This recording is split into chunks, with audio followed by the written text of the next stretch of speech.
c'est vrai que depuis le rachat de Louvre Hôtel en 2015 par le groupe Xinjiang, est-ce que... Alors déjà, vous avez deux casquettes. Hein, vous occupez de quoi exactement pour qu'on sache de quoi on peut parler quand même?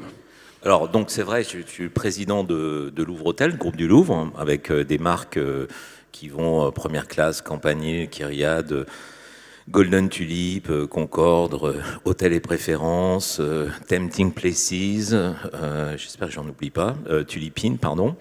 Et donc ça, c'est un groupe très européen qui est né en Europe avec 1500 hôtels, qui a été racheté il y a 4 ans par Xinjiang, qui était un groupe hôtelier aussi chinois qui avait à peu près la même taille. Et progressivement, on a été intégré dans Xinjiang. Et moi, personnellement, aujourd'hui, je suis devenu, la semaine dernière, donc c'est assez récent, mais vice-chairman de Xinjiang, c'est-à-dire le seul Européen whiteface dans le groupe chinois, donc en charge de Xinjiang pour le monde. Ça s'applaudit également. Merci. Donc c'est une belle réussite de groupe où on a échangé nos savoir-faire, on a échangé nos développements, ce qui permet d'aujourd'hui d'avoir une énorme synergie, puisqu'on a à la fois le savoir-faire européen, même US maintenant, avec le rachat de Radisson aussi il n'y a pas très longtemps, donc qui nous permet aussi d'avoir savoir-faire partout dans le monde et de dépasser aujourd'hui. La taille du groupe est assez importante. En quelques chiffres, on a plus de 1 million de chambres, donc on est numéro 2 mondial.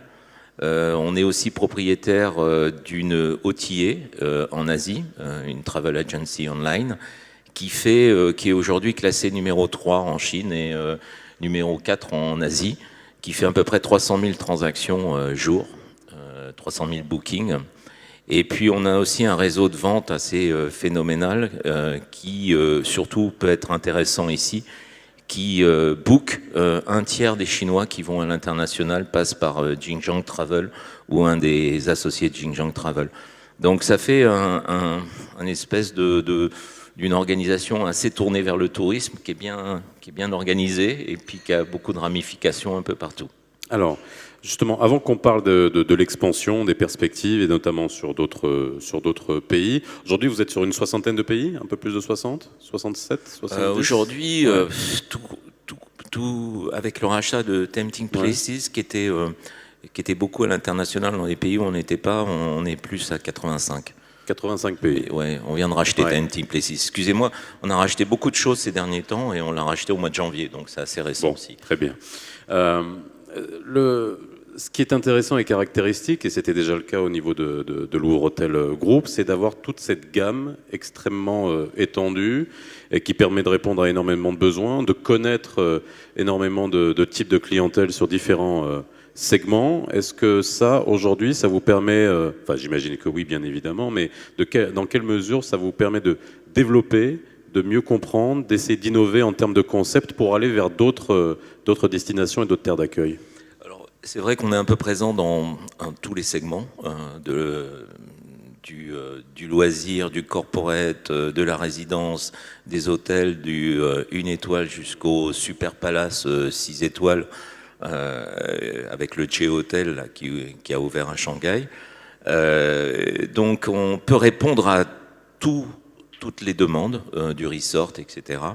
Le souci que j'ai, c'est plutôt de rationaliser un petit peu et de ne pas s'égarer, puisque le fait d'être très nombreux, de très nombreuses marques, fait que à la fin, on se coordonne pas bien et on perd de synergie et notamment de la puissance. Le maître mot en ce moment, pour moi, c'est la contribution aux hôtels. Donc je travaille énormément avec un seul KPI, c'est-à-dire qu'est-ce qu'on contribue aux hôtels. Et ça, c'est un élément fondamental dans la relation de confiance qu'on peut avec les investisseurs, dans la relation de confiance qu'on peut avoir avec les pays. C'est qu'est-ce qu'on amène, qu'est-ce qu'on amène. Et donc, pour arriver à amener plus, il faut bien choisir les produits et aussi de ne pas s'égarer à mettre tous les produits pour se faire plaisir en jouant au Monopoly, en mettant toutes les marques au même endroit. Donc c'est beaucoup de rationalisation, des choses qui sont pas très glamour, mais c'est le back-office.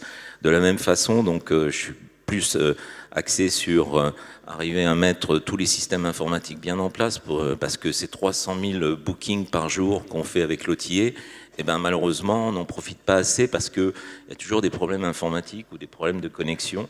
Donc on est en train de remettre vraiment une architecture mondiale qui nous permettra justement de tirer parti de tout ce business. Donc c'est vraiment passionnant. En parlant de ce volet-là, on parle beaucoup de big data, de connaissance du consommateur. J'imagine qu'avec l'ensemble de ces données dont vous disposez, de tous ces hôtels, de tous ces comportements, vous arrivez à dégager des tendances, j'imagine, aujourd'hui. Est-ce que ça vous permet de définir ce que sera demain, même si aujourd'hui vous êtes dans une logique bien évidemment de rationalisation parce que vous avez énormément d'hôtels, mais j'imagine que vous êtes aussi en train de réfléchir à ce que sera l'hôtellerie de demain pour essayer de mettre le curseur plus ou moins sur d'autres concepts. Oui, on a énormément de data et on essaye de les exploiter. Donc on a créé un gros centre de recherche et développement, comme un peu ce que font les producteurs de voitures. Et au lieu de le faire à un seul endroit, il a des hubs partout dans le monde pour pas perdre des signaux faibles qu'on pourrait trouver dans certaines zones. Ce qui nous a permis, ce grand centre de recherche et développement, nous permet de sortir à peu près une dizaine de concepts par an. C'est le rythme sur lequel on a. Et on en a fait un dernier qui était très intéressant, qui est presque un peu comme un concept car, qui est un hôtel qui était tout automatique. Avec, bien entendu, alors c'est plus facile pour nous parce qu'on est propriétaire d'énormément de buildings à Shanghai, donc généralement on invente en France, dans le monde, et on teste à Shanghai, parce que c'est, comme on est un groupe chinois, on est plus financé, et donc on peut prendre des buildings et faire nos tests. Donc on l'a ouvert en Chine, à Shanghai, il y a 6 mois, ça s'appelle le Smart Hotel.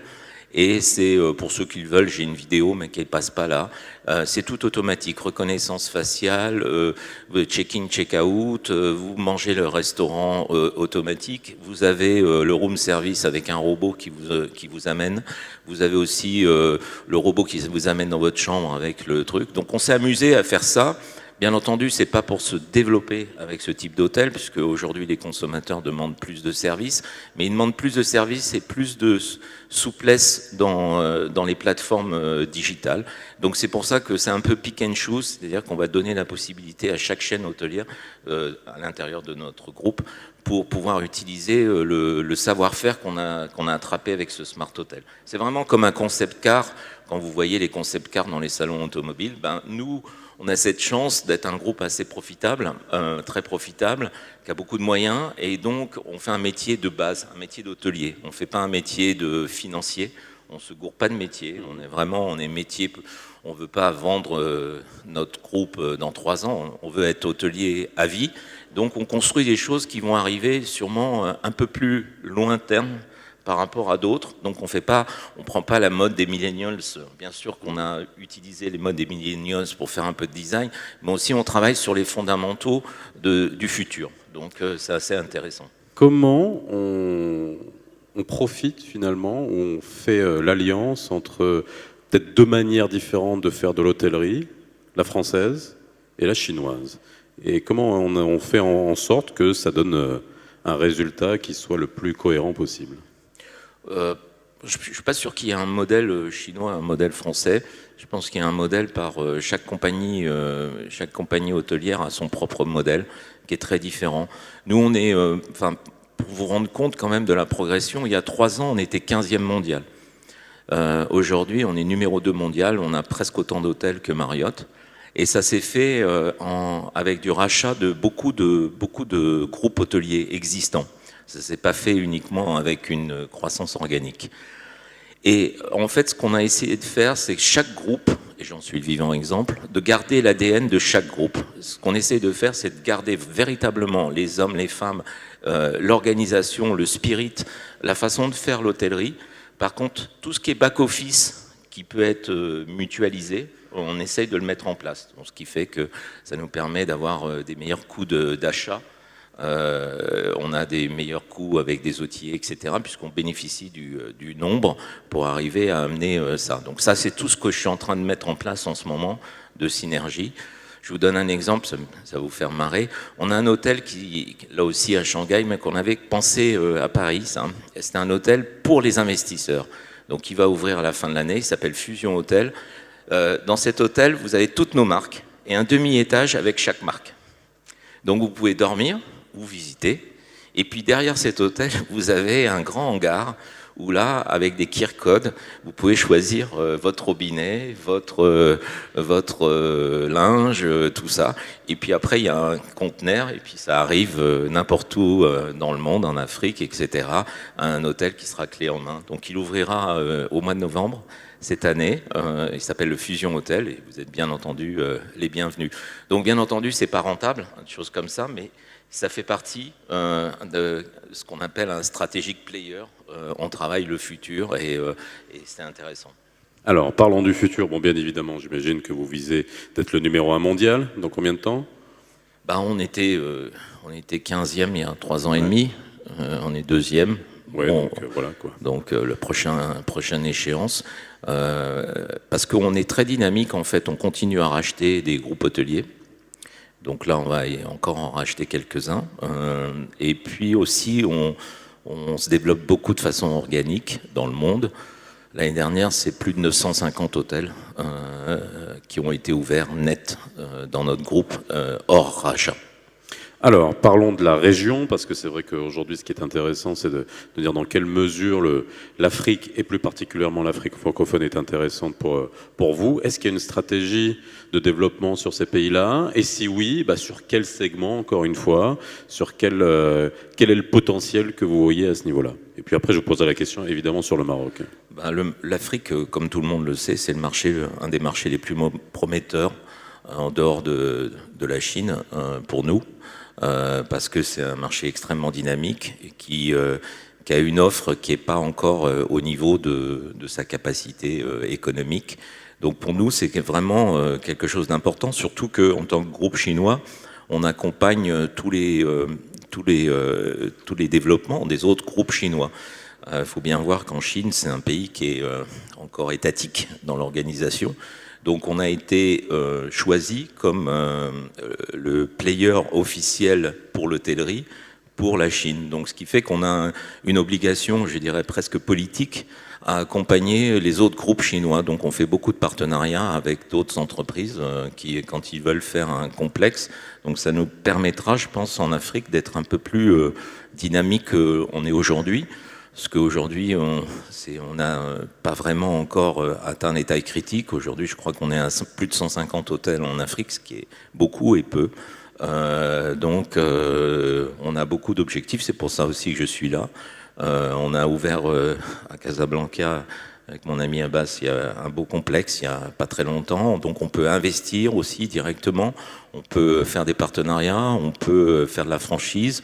On a plusieurs partenaires en Afrique. On a bien entendu Radisson qu'on vient d'acquérir, mais aussi des partenaires qui sont là depuis plus longtemps, Golden Tulip avec Alain, avec Paul.